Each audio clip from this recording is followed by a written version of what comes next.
మంచి మాటలు, ఉత్తమమైన పుస్తకాలను మొదట చదవండి, లేకపోతే అవి చదివే అవకాశమే దొరక్కపోవచ్చు. కరోనా మన జీవిత విధానం కావాలి, నిర్బంధం కాదు. సంపదను కలిగి ఉండడంలో ఏమాత్రం తప్పులేదు.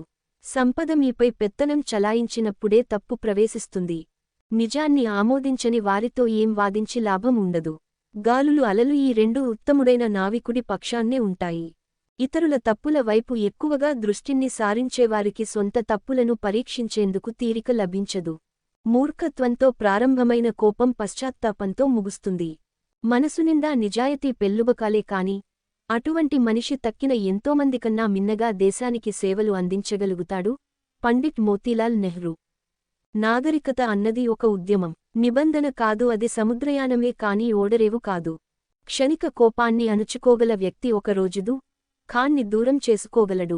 దేవుడు సత్యం, దేవుడు బ్రహ్మానందం, దేవుడు సౌందర్యం.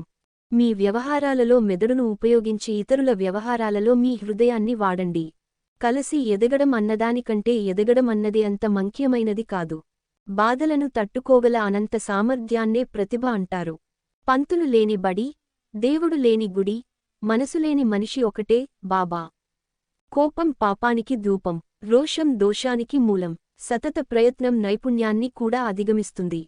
తృప్తితో నిన్ను నీవు బలపరచుకో, అది ఎవరూ జయించలేని కోట. యుద్ధ భూమిలో విజయాన్ని సాధించిన వారికి మాత్రమే కాకుండా ప్రశాంతతను శాంతిని కాపాడిన వారికి కూడా కీర్తి దక్కుతుంది. తనను తాను తెలుసుకోవడమే ఈ ప్రపంచంలోని అతి కష్టమైన పని.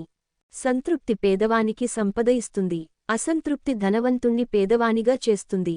మీ లక్ష్యం నుండి మీ దృష్టిని మరలించినప్పుడు అడ్డంకులనే భయాలను మీరు చూస్తారు. తెలివితేటలంటే విన్నదాంట్లో సగాన్ని మాత్రం విశ్వసించడం. పుస్తకాలు లేని పక్షంలో ఈ ప్రపంచం తప్పకుండా నిర్మానుష్యమైన ఎడారి ప్రాంతం అవుతుంది. ఆశావాది గులాబీను చూస్తే నిరాశావాది ముల్లును చూస్తాడు. నేను యుద్ధాన్ని కోల్పోవచ్చును, కానీ ఒక నిమిషాన్ని మాత్రం పోగొట్టుకోలేను. సంతృప్తి కలవాడే ధనవంతుడు. అక్కరకు మించిన తెలివి వివేకం అనిపించుకోదు. బాధపడటం అనేది సోమరి లక్షణం. దాన్ని వదిలేయండి. ఇతరుల పట్ల స్నేహంగా ఉండండి, అప్పుడే స్నేహితులు మీ చుట్టూ చేరుతారు.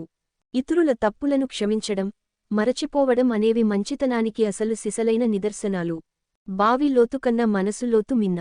తనకు తానుగా నచ్చచెప్పుకునే వ్యక్తే మంచి వక్త.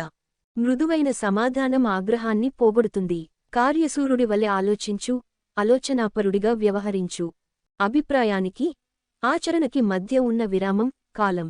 గొప్పవారి యొక్క గొప్పతనం వారు చిన్నవారితో ప్రవర్తించే తీరును బట్టి తెలుస్తుంది. ఎప్పుడూ జయమే సాధించే ఎదురులేని అస్త్రం ప్రేమ.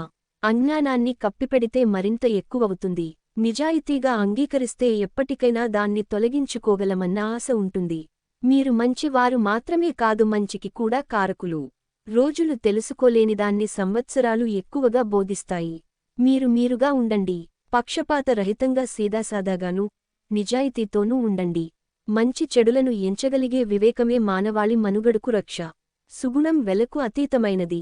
పోరాడక పోవడం కన్నా పోరాడి ఓడిపోవడమే గొప్పతనం.